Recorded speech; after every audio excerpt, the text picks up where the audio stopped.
ቅድስቲ ለይቲ ቅድስቲ ዋናይ ዓለም ወዲ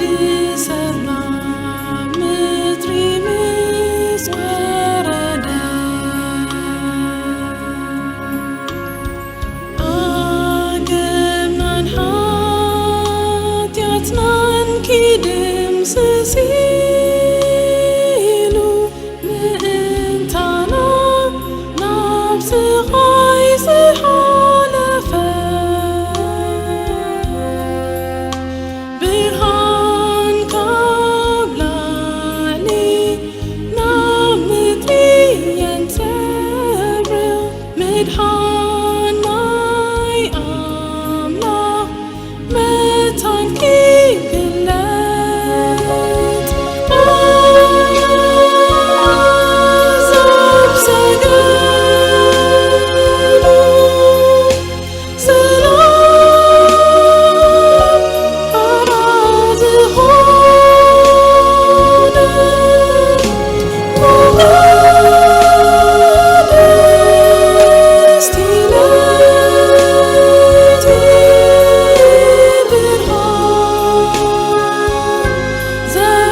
حدنا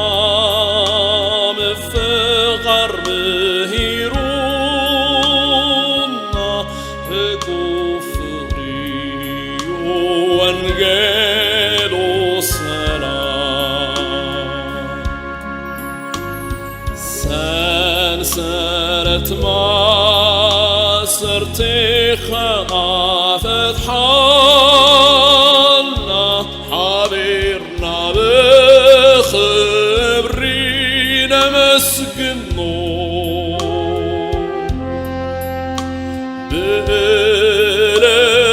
بلتان حاقوس كن ودسا سلام كبري مدحاني ناي على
سراويت كل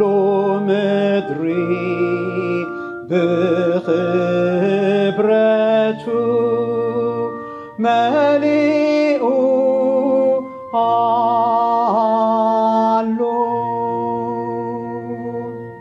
እግዚአብሔር ኣብ ቅዱስ መቅደስ ዘሎ ዝፋኑ ኸዓ ኣብ ሰማይ እዩ ነቶም ትሑትን ድቁስን መንፈስ ዘለዎም ድማ ቀረብኦም እዩ ጓይቶም ዝንስሑ ይሰምዕ ናብ ጸሎቶም ድማ ጽን ይብል ስለዚ ኣሚንና ናብ ዝፋን ጸጎ ንቕረብ ሓጢያትናን ዕዳናን ድማ ከምዚልና ንተኣመን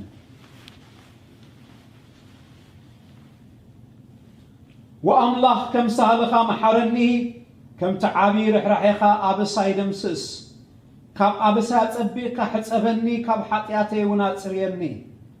ኣነ ኣበሳይ ይፈልጥ ኣለኹ እሞ ሓጢያተይ ኩሉ ግዜ ኣብ ቅድመይ እዩ ኣነ ንኣኻ ጥራይ በደልኩ ኣብ ቅድሜኻ እከይ ገበርኩ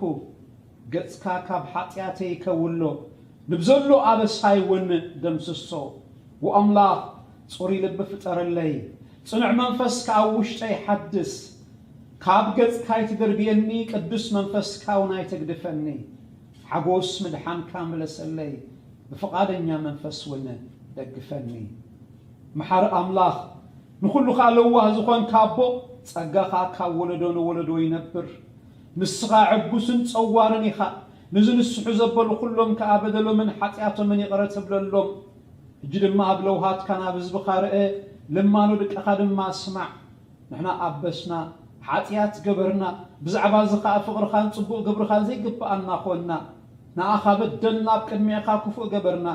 ግና ከመሓረና እምበር ከም ዓመፅና ይትኺደና ወእግዚአብሔር መድሓኒና ስለ ስምካ ኢልካ ርድኣናን ኣድሕነናን ኩሉ ሓጢያትና ይቕረ በለልና መታን ካብቲ ሓጢያት ዝመልኦ ንብረትና ክንምለስ እሞ ብወድኻ ብኢየሱስ ክርስቶስ ጎይታና ከኣምሳኻ ናይ ዘለዓለም ህይወት ክንወርስ ጸጋ መንፈስ ቅዱስካ ሃበና አሜን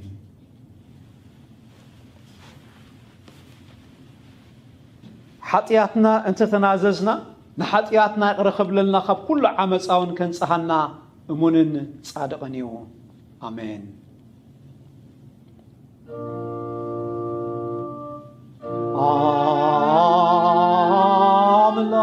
አምላክ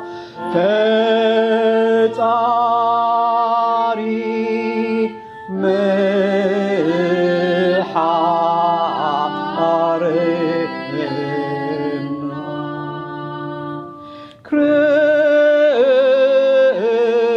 ክርስቶስ መድኃኒ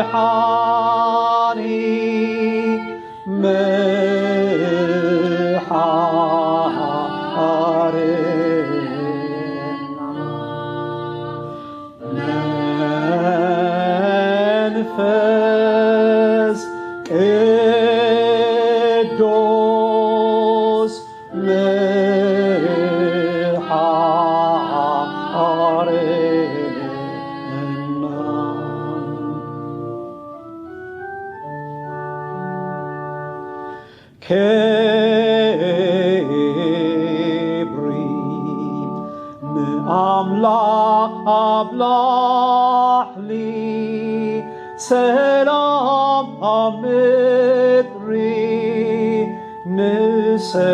نسبات سمرتو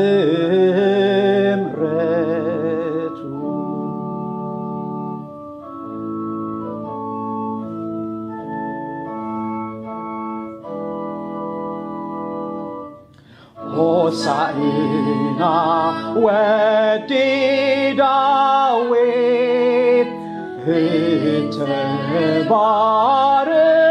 هتبارقيو بروحيو ودي داويد بسم قويتا زمتن هوسعنا ودي داويد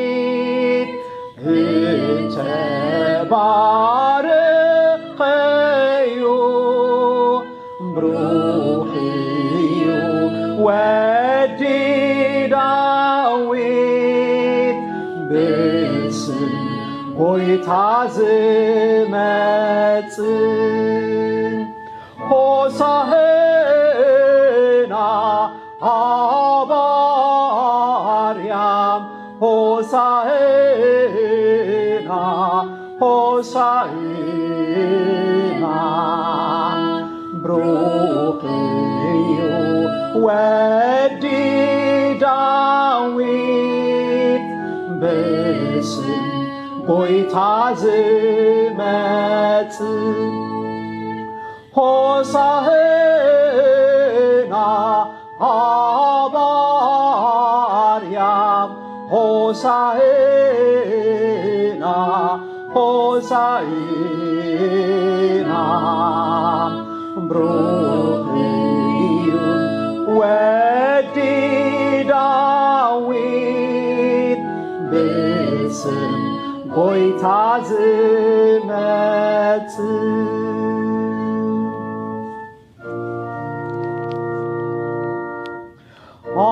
أملاخ مساحتكم يخون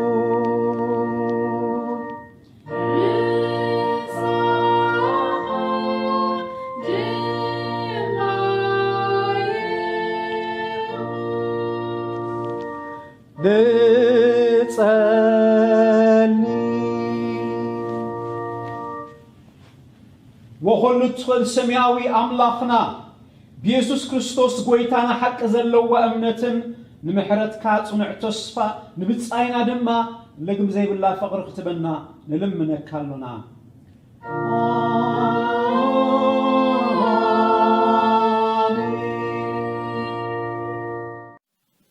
هلو معلتي كفلي ملختنا عب تنبيت إسياس معرف عصرتو حدا كفقد حدا كساعة شعة زلوي بشم قويتانا كريستوس كمزيلي انبوو كابتي خروت قندي إسيك حدا تتعي خيشب إيو حدا انفرون كابسورو فراخ فر إيو قبل عليو دما منفس جزاء بهير منفس طبابن أأمرون منفس مخرن حيلن منفس فلتت إجزاء بهيرن فرحاتون كعرف إيو تحقواسو أب فرحات إجزاء بهير إيو عينو كم تريو أي كفردن إذنو كم تسمعو خا أي كبينن إيو جناخي ندخاتات بصدق خداني نتوم عقالات مدري خا بغن عنا خيبيين ببتري أفو نمدري كي وقع بمنفس كنا فردمان رسيان كأطلم إيو صدقي خا كنات حقوقو امنتون معطقو محكولتو كيخون إيو تخلا مسعيت كسفر نبر خا مس محسق كدكس مراخن كرا قرآن بسان سباب احتن حبيروم كيوعلو نيشتو وديون كقواسيوم إيو لامن دبن بحادة وفيرن كبالعا وللدن كا بحادة بد كيبلو إيوم أن بساون كم بعراي حسر كبالع إيو زيت أبو حدسان أبتغاء ندا تمن كيس أوت يتطوب حداك دما إيدو نابقودقات كيسي كزرقح إيو كمتي مايات نمعامق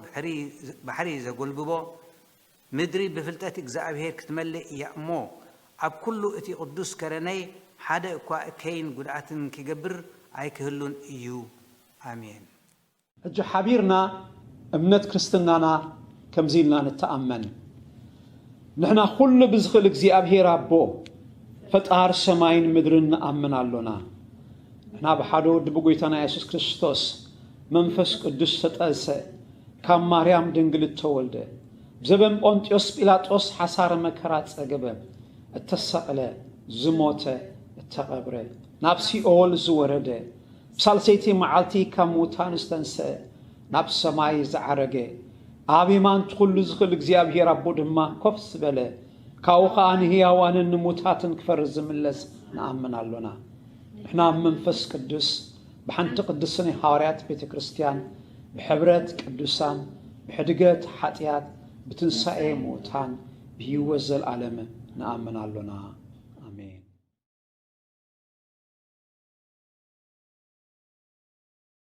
ካብ ላዕሊ ናብ ምድሪ መዝሙር መልእኽቲ ዝዝማር መቓልብ ብጥዑም ብርሃይ ቶም ኣኽራን ይምልሱ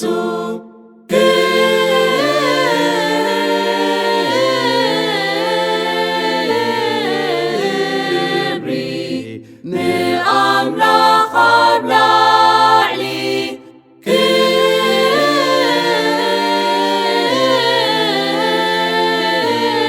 ክብሪ ንኣምላኽ ኣብ ላዕሊ ሞገሶት ስለምንታይ ክንድዚ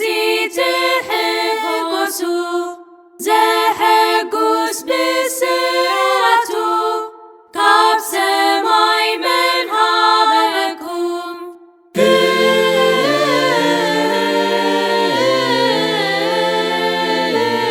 ክብሪ ንኣምላኽ ኣብ ላዕሊ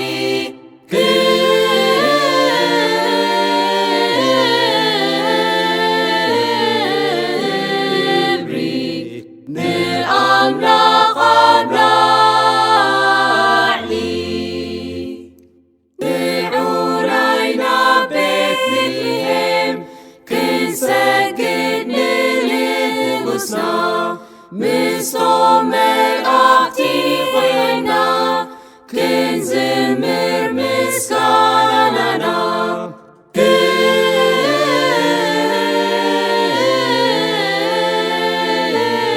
ክብሪ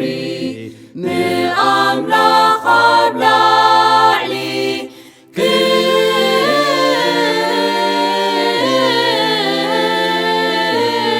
ክብሪ ንኣምላኽ ኣብ ላዕሊ ንጸሊ ቅዱስ ሰማያዊ እግዚአብሔር ኣምላኽና ክብርን ምስጋናን ዕቤትን ናእኻ ይኹን ሕጂ እውን ቃልካ ክንሰምዕ ፍቓድካ ስለ ዝኾነ ነዚ ዕድል እዚ ስለ ዝሃብካና ነዚ መሰል እዚ ስለ ዝሃብካና ንመስግነካ ኣሎና ኣቦና መመስገንቲ ክንከውን ኩሉ ግዜ ምሳና ኹን ኣይትፈለየና ስምዓና ስለ ትኽቡር ስምካ ኣሜን። ናይ ሎም መዓልቲ ክፍሊ መልእኽትና ኣብ ወንጌል ሉቃስ ምዕራፍ 17 ካብ ፍቕዲ 11 ክሳብ 21 ዘሎ ብስም ጎይታና ኢየሱስ ክርስቶስ ከምዚ ኢለ አንብቦ። ኮነ ድማ ናብ ኢየሩሳሌም ክኸይድ ከሎ ብመንጎ ሰማርያን ገሊላን ሓለፈ። ናብ ሓንቲ ዓዲ ክኣቲ ከሎ 10 ለምጻማት ተጓነፍዎ። ኣብ ርሑቕ ደው ኢሎም ከዓ ድምፆም ዓው ኣቢሎም ዎ ኢየሱስ መምህር መሓረና በልዎ። ንሱ ርኢዎም ኪዱ ርእስኹም ንካህናት ኣርእዩ በሎም። ኮነ ከዓ ይኸዱ ከለዉ ነጽሁ። ካባታቶም ሓደ ከዓ ከም ዝሓወየ ምስ ረኣየ ድምፁ ዓው ኣቢሉ ንኣምላኽ እናመስገነ ተመልሰ። እናኣመስገኖ ከዓ ኣብ እግሩ ብገጹ ተደፍአ። ንሱ ከዓ ሳምራዊ እዩ። ኢየሱስ ግና ዝነጹስ 10 ደይኮኑን እቶም 9 ደኣ ኣበይ ኣለዉ? ብጀካ እዚ ካልእ ዝዓሌቱስ ንኣምላኽ ክብሪ ክሂብ እተመልሰ ዶ የልቦን ኢሉ መለሰ። ድሓር ከዓ ተንስእ እሞ ኺድ እምነትካ ኣሕወየትካ በሎ። ኣቦና ንቃልካ ብመንፈስካ ጌርካ ምሃረና ብስም ኢየሱስ ክርስቶስ አሜን። እዚ ናይ ሎም መዓልቲ አርእስቲ ምምስጋን ዝብል አርእስቲ ሂበ ኣለኹ። ምምስጋን አንጻሩ እንታይ እዩ? ዘይምምስጋን እዩ እንተኾነ ምጉርምራም ዘመስግን ወይ ድማ ዝጉረምርም ንሕና ካበየኖት ኢና? መመስገንቲ ዲና ወይሲ እነጉረምርም ኢና? ንእግዚአብሔር አምላኽ እናመስገና ምስ ኣሕዋትና ከዓ እናተመስገና ዲና ንነብር ወይሲ ንእግዚአብሔር አምላኽ ነጉህዮ ኢና? ምስ ሓውና ወይ ምሳና ዝነብሩ ከነጉረምርም ከለና ንእግዚአብሔር ከም ነጉህዮ ኣይንረስዕ። ስለዚ ምስቶም መመስገንቲ ክንከውን ድማ ቃል እግዚአብሔር ኣብ ብሉይ ኪዳን ኮነ ኣብ ሓዲስ ኪዳን ኩሉ ግዜ ይምዕደናን ይመኽረናን የዘኻኽረናን። ዳዊት ኩሉ ግዜ ኣብቲ ፅሑፋቱ ኣመስግኑ እናበለ እዩ ዝፅሕፍ። ኣብ ኣፀዱ እተው ኣመስግንዎ መዝሙር ዳዊት መበል 100 መዝሙር። ኣብ ሓዲስ ኪዳን ከምኡ ሐዋርያ ጳውሎስ ኣመስግኑ ኩሉ ግዜ ኣመስግኑ ኣብ ግዜ ሓጎስን ጓህን ኣመስግኑ እናበለ እዩ ዘዛኽረና። ስለዚ መመስገንቲ ክንከውን ምንም እኳ ዘይነመስግን ክነስና ቃል ኣምላኽ ግን ኩሉ ግዜ እዩ ዘዘክረናን ዝምህረናን። ኣብዚ ናይ ሎሚ ዘንበብናዮ ምናልባሽ ቁሩብ ብዛዕባ ሳምራውያን ወይ ድማ ሰማርያ ዝበሃል ሃገር እሞቶም ህዝቢ ኣብኡ ዝነብሩ ቁሩብ መብርሂ ክንገብር። ህዝቢ እስራኤል ሓደ መንግስቲ ኮይኑ መጀመርያ ቀዳማይ ንጉስ ሳኦል ነይሩ ንጉሶም። ንእስራኤል ከዓ ብምልእታ ከም ሓንቲ ሃገር የካይዳን ይመርሓን ነይሩ። ብድሕሪኡ ንጉስ ዳዊት ከዓ ከምኡ ነታ ሃገር ከም ሓንቲ ሃገር ገይሩ ኣብ ትሕቲ ሓደ ንጉስ ኮይና ትመሓደር ነይራ። ድሕሪ ዳዊት ሰሎሙን ከምኡ ነታ ምልእቲ ሃገር ከም ሓንቲ ሃገር እስራኤል ገይሩ የመሓድራ ነይሩ። ብድሕሪ ሰሎሙን ግን እታ ሃገር ኣብ ክልተ ተመቂላ ሰሜንን ደቡብን ኮይኖም። ኣብዚ ግዜ እዚ ምስ ተመቕላ መግዛእቲ ከዓ መፅዩ። ባዕዳውያን ሃገራት ክመፁ ጀሚሮም፣ ኣሶራውያን ክመፁ ጀሚሮም፣ ነታ ሃገር ከዓ ክገዝዎ ጀሚሮም። ስለዚ እዞም ሳምራውያን ዝበሃሉ ኣብ ሰማርያ ዝቕመጡ ህዝቢ ምስቶም ባዕዳውያን ሃገራት ምስቶም ካብ ደገ ዝመፁ ምስቶም ኣምላኾም ጣዖቶም ሒዞም ዝኣተዉ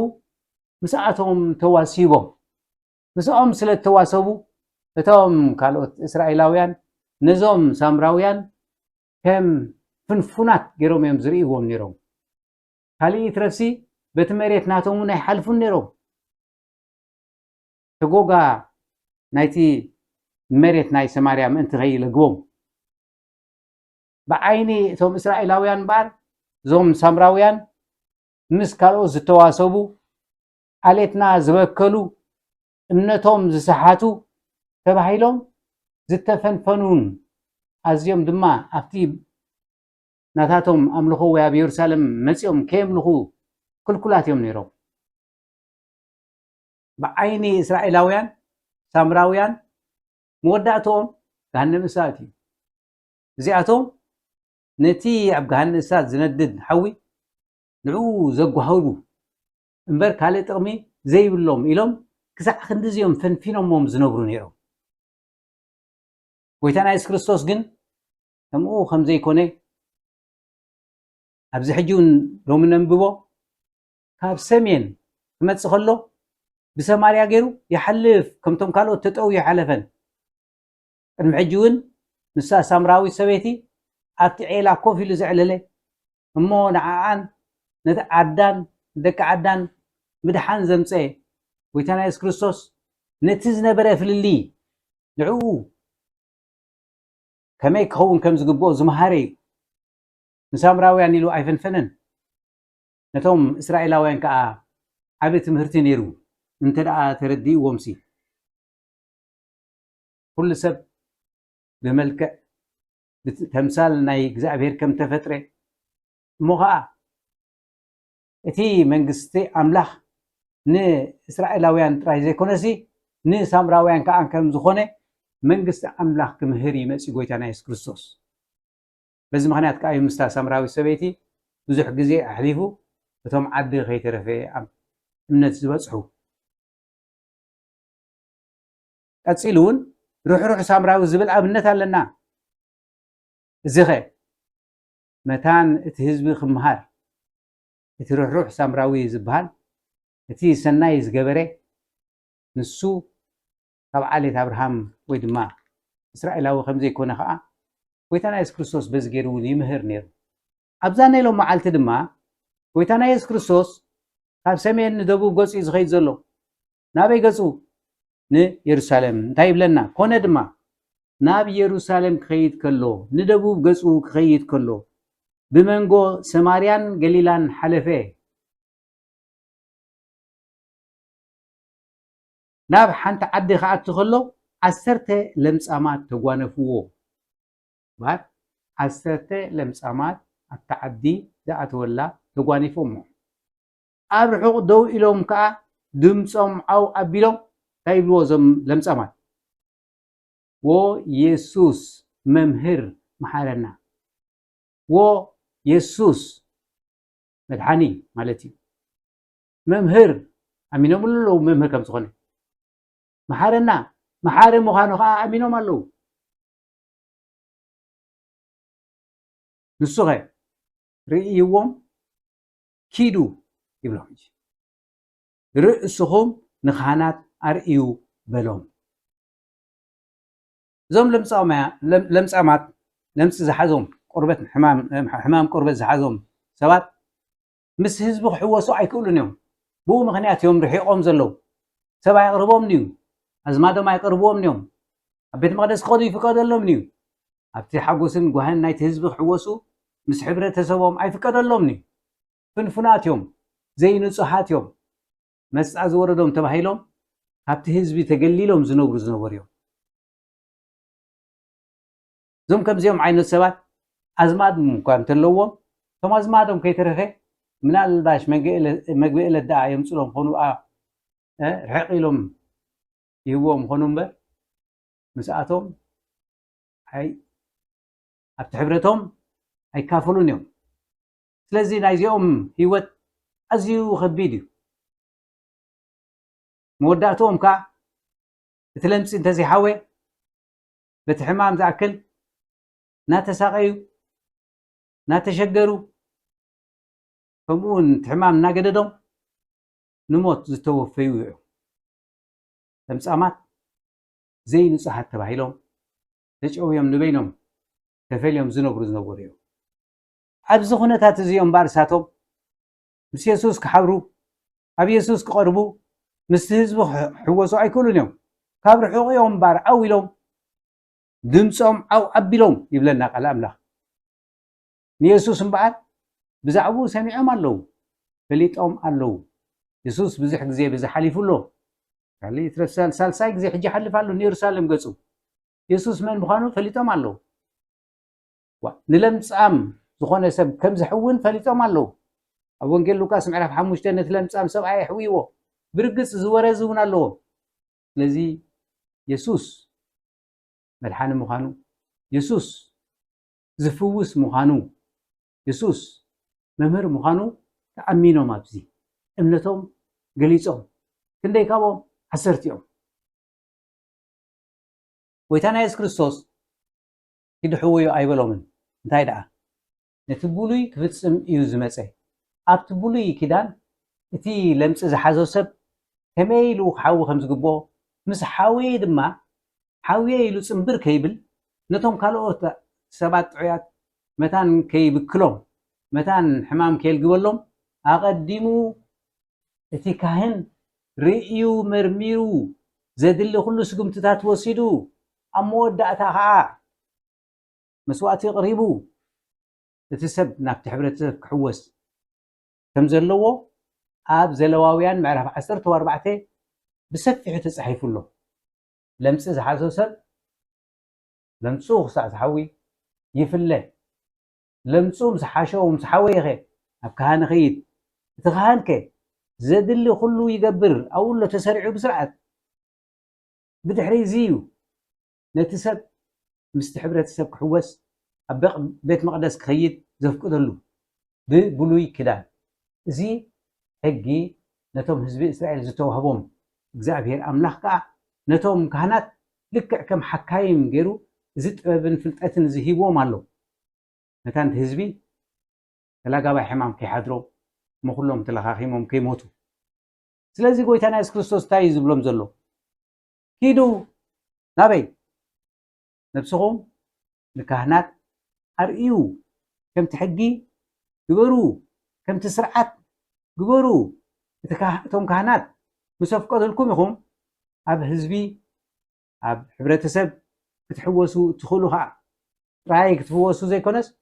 መታን ከዓ ሂወትኩም ምስቲ ሕብረተሰብ ክትነብሩ ኢሉ ዝልእኩም ዘሎ ጎይታና ኢየሱስ ክርስቶስ ከምኡ ክብሎም ከሎ ንሳቶም ከዓ ክኸዱ ከለዉ ኣብቶም ካህናት ከይበፅሑ ከለዉ ክኸዱ ከለዉ እዩ ዝብለና እንታይ ኮይኖም ክኸዱ ከለዉ ነፅሁ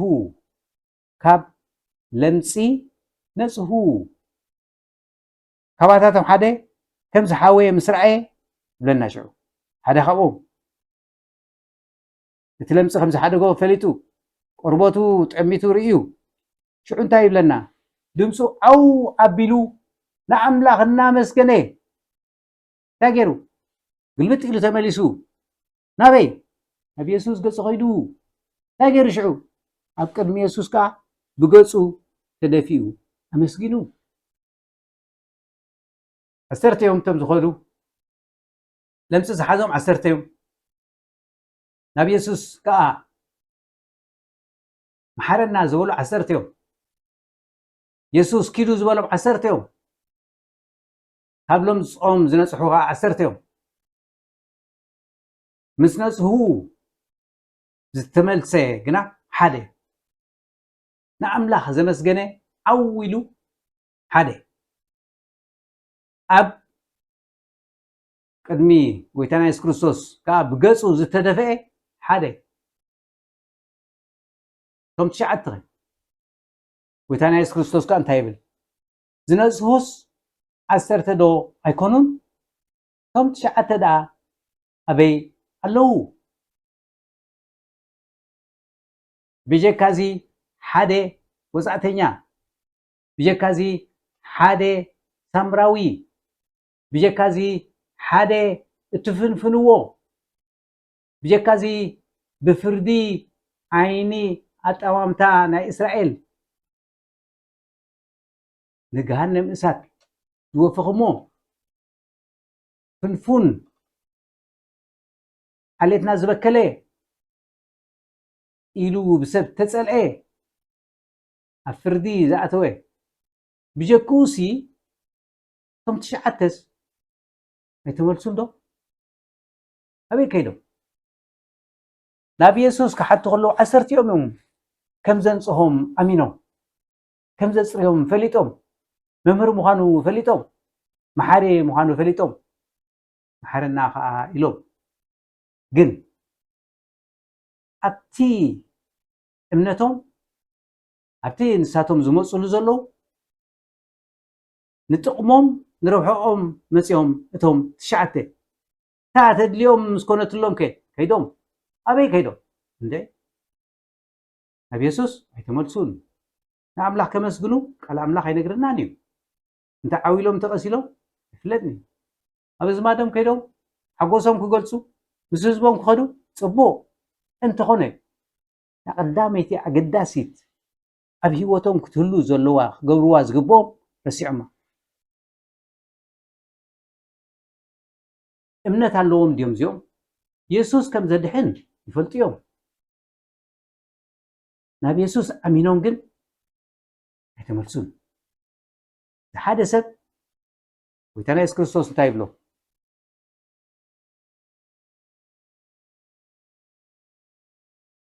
يسوس جنا زنسو 10 ديكونون توم تشعت دا ابي الله جكازي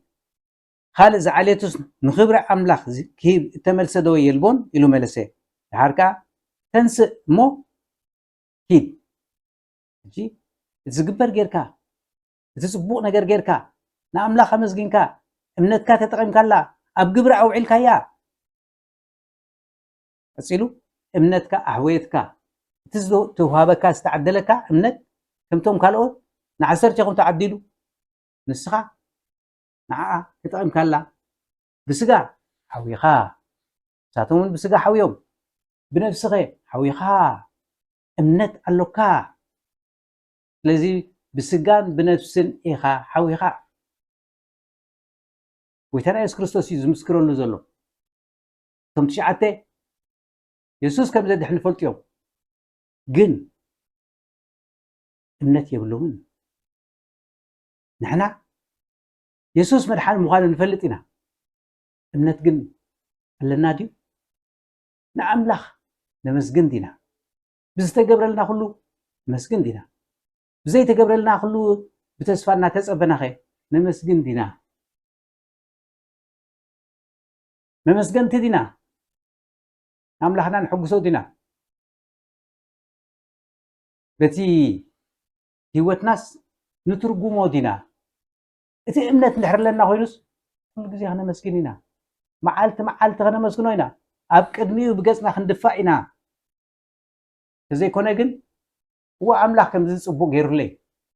ወኣምላኽ ዝንዝን ፍታሕ ገይሩለይ ወኣምላኽ ሓቲተዮ እዚ ከዓ መልሲ ሂቡኒ ሕጂ ኸ እንድላይ ይነብር ኣለኹ ኣምላኽ ዶ ወኣምን እየ እንተኾነ ህይወተይ ኣነ ብዝደልዮ ዝኸይድ ካብ ሕማም ኣንፂሁኒ እዩ ግን ስርሐየ ዝገብር ዘለኹ ብድሌተየ ዝኸይድ ዘለኹ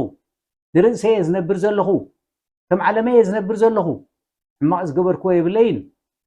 ንቤተሰበይን ንኣሕዋተይን ነዝማደይን ንኩሎም ከዓ ኣምላኽ ከምዚ ገይሩለይ ኢለውን ዝዛረበ ህይወተይ ግን በቲ እግዚኣብሔር ዝሃበኒ መንገዲ ኣይመላለስን እየ እቲ እምነት ኣይሰርሐን እዩ ኣብ ቅድሚ ኣምላኽ ኣይድፋእን እየ ትገብሮ ዝግባእኒ ሕጂ እውን ብፍቓድ ኣምላኽ ዘይኮነስ ብፍቓደ እዩ ንኽብሪ ኣምላኽ ዘይኮንኩስ ንኽብሪ ርእሰይ እየ ዝነብር ዘለኹ ሰሪሐ ርሂፀ ዝበልዕ ዘለኹ ንርእሰይ ኮይነ ነዝማተይ ክኸውን ኣለኹ ንእግዚኣብሔር ከ ምስጋና ኣለኒ ድዩ እቲ ንእግዚኣብሔር ብምስጋን ጥራይ መፂኻ ብቓል ለመስግን ኣለኹ ምባል ኣይኮነን ብግብሪ ከዓ ክረአ ግባእ ንኣምላኽ እንታይ ይገብር ኣለኹ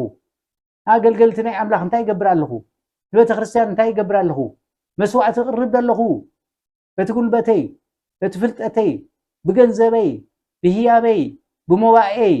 ንድኻታት ብምሃብ ነዝማድ ምሕጋዝ ንቤተ ክርስቲያን ምሕጋዝ እንታይ ይገብር ኣለኹ ይነብረሉ ድየ እምነተይ ወይሲ ይፈልጦ ጥራየ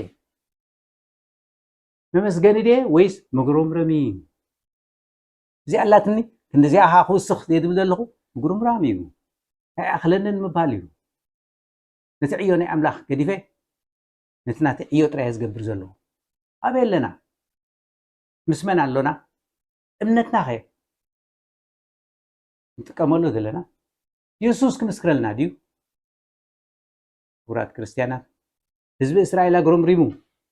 ምልስ ኢልና እንተረኣና ካብ ግብፂ ኣውፂዎም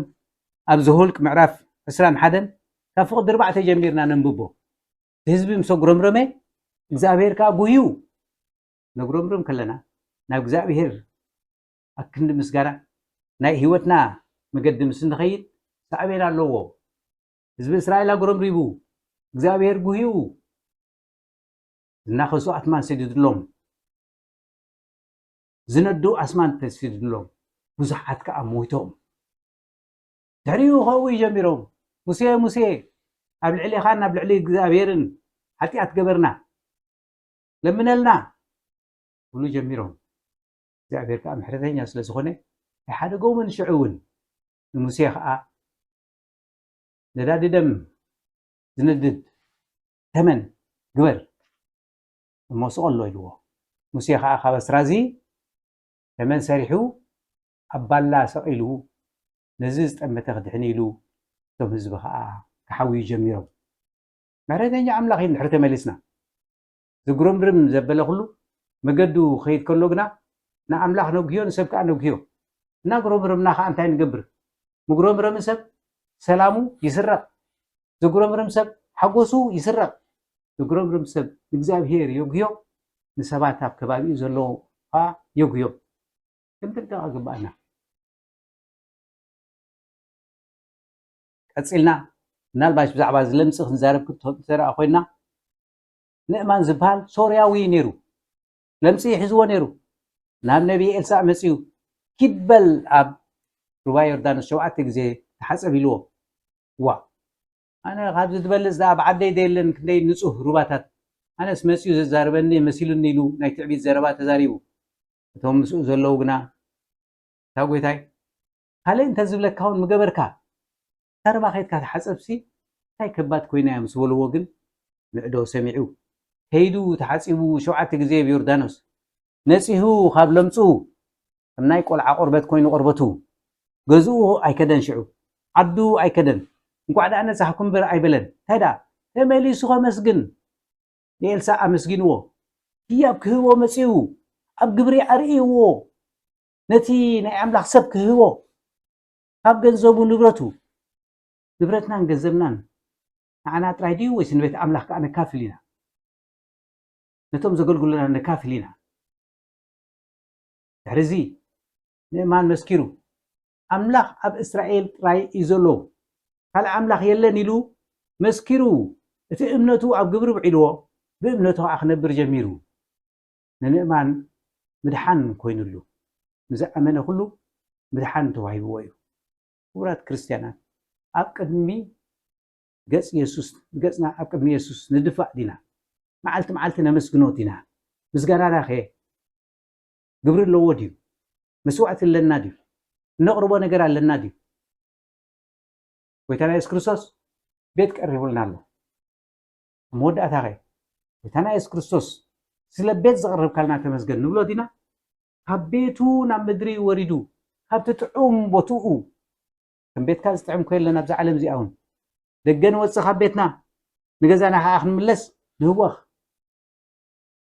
የሱስ ናብ ዓለም ዝመፀ ክዛወር ኣይኮነን ሸንዓ ክብል ኣይኮነን ክሳቀይ መፂኡ ካብ ቤቱ ወፂኡ ተሳቅዩ ንዓና ኣድሒኑ ዝኣምላኽና ተዓሪቑ ኣብ ዙፋን ኣቡኡ ኣብ የማን ኣቡኡ ኮፍ ኢሉ እንደገና ብእንታና ፅልሎ ንሕና ከዓ ኣብዛ ዓለም እዚኣ እኳ ክንዛወር ኢልና እንተወፃና መወዳእትኡ ግን ገዛና ክንመፅ ኢና እንደኒ ንስራሕ ኢልና እንተወፈርና መወዳእታ ግን ጥዕምቲ ገዛና ገዛ ከዓ ቀሪቡልና ኣሎ የሱስ ከ ገዙ ሓዲግ መፂኡ ክሳቀ ንዓና ዝኸውን ገዛ ኸ ቀሪቡልና ኣሎ ስለዚ ብምስጋና ዲና ንፅበዮ ዘለና ነቲ ጥዑም ዝኾነ ዘለዓለማዊ ቤት ቀሪቡልና ዘሎ ክንወርስ ኣበየሎ ልብና ኣበየሎ ሓሳብና ኣበየሎ መደብና እንታይ እዩ ዕላማና ትርጉም ናይ ህይወትና ኸ እንታይ እዩ ነመስገንቲ ዲና መጉረምረምቲ እግዚአብሔር ኣምላኽ ንዑ እናመስገና ኣብ ሰማያዊ ቤቱ ክሳዕ ንዓቱ ብእምነት ክንነብር ባዕሉ ሓግዘና ንጸሊ እግዚአብሔር ኣምላኽ ስለኩሉ ትገብረልና ተመስገን ሕጂ እውን ተመስገን ንብል ኣሎና ሕጂ ጥራይ ዘይኮነ ወግሐ ፀብሐ ክነመስግነካ ስለ ኩሉ ትገብረልና ስለ መግቢ ስለ ክዳን ስለ ቤት ስለ ገንዘብ ስለ ትምህርቲ ስለ ፍልጠት ስለ ጥዕና እግዚአብሔር ኣምላኽ ፀብፂብና ክንውድኦ ንኽእል ኢና መመስገንቲ ክንከውን ሓግዘና ንኻልኦት ኣብነት ክንከውን ከዓ ሓግዘና እሞ ከዓ ብእምነት ክንነብር ህይወትና ከዓ ፍረ ክፈሪ ባዕልኻ ብመንፈስካ ጌርካ ደግፈና ስምዓና ስለቲ ክቡር ስምካ ኣሜን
አምላክ መሳኻትኩም ይኹን።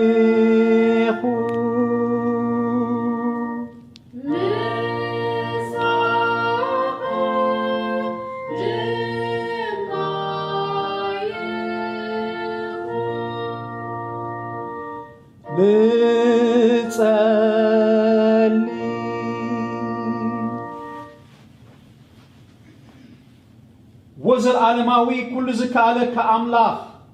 ናይ ኩሉ ፈጣርን ሓላውን ናባኻን ምህለል ኣሎና ስለ ኢየሱስ ክርስቶስ ኢልካ መሓርና ሓጢኣትና ውናይ ትዘክር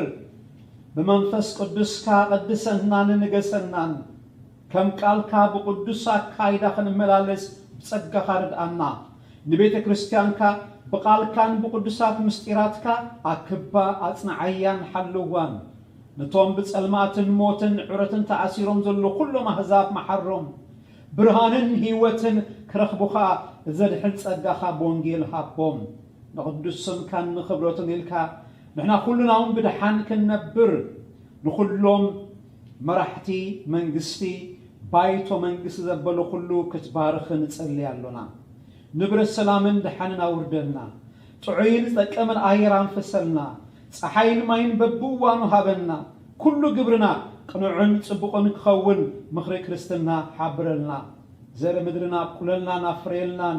ግቡእ ግብሪ ጥበብን ጽቡቕ መነባብሮን ባርኸልና ነቶም ንዕዮ ማሕበርና ከቕንዑ ዝእከቡ ኩሎም ባርኽ እቲ ምእካቦም ከዓ ንኽብርኻን ንምዝርጋሕ መንግስትኻን ክጠቅም ኣስምረሎም ወትሩ ዝእከቡ መኻሮ ቤተ መንግስቲ ባርኮም ሓሳቦም ንኽብሪ ስምካን ንምስልጣን ሃገራትን ክኸውን ብፍርሃትካን ብጽቡቕ እስምምዕን ኣስልጠሎም ወእግዚአብሔር ነዛ ቅዱስ ንብረት ቃል ኪዳን ባርኽ መናዳ ከዓ ነቶም ሕጂ ብቃል ኪዳን ክተኣታተው ዝደልዩ ባርኮም ኪዳን ጥምቀቶም ንዝሕድሱ ንዝቆርቡን ብምሕረትካ ረኣዮም ፍልጠት ክርስትናን ተጉላባ ዘይብላ እምነትን ዓድሎም ናይ ሓቂ ተማሃሮኻ ኮይኖም ወርትግበት ሓቂ ዝመልኦ መገድኻ ከመላለሱ ከዓ መርሓዮም ንኩሎም ሕሙማትን ድኻታትን ዓቕሎም ንዝጸበቦም ናብ ሞት ዝቐረቡን ኣርህወሎም ንዘኽተማትን መበለታትን ብለውሃትካ መሃዘሎም ግዜ ሞትና ምስ በጽሐ ርድኣና دحرز حلافيت يوتنا خا بغويتنا يسوع كريستوس نايزل عالم بصنا اما قلنا حبيرنا كنت بونا زمهارنا كمزيلنا نصلي اب سمايات تنبر ابونا سمكاي قدس منكستخا تمصا فقط كخم تاب سمايكم لخا مدر يكون ناي علت انجيرانا لومي هابنا نحنا نزبدلنا خمس حدقنا لوم بدلنا حدقلنا كاب فؤاد حنا نمبر فتنا يتتونا منغستن حيلن كبرن زل عالمنات كايمو آمين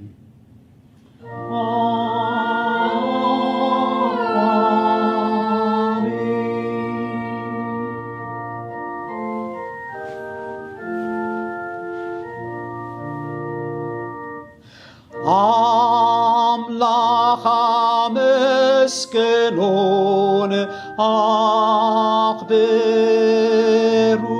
أقدرون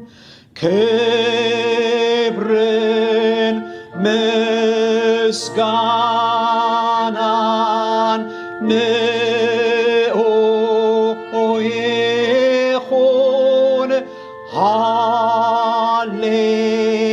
هاليلويا هاليلويا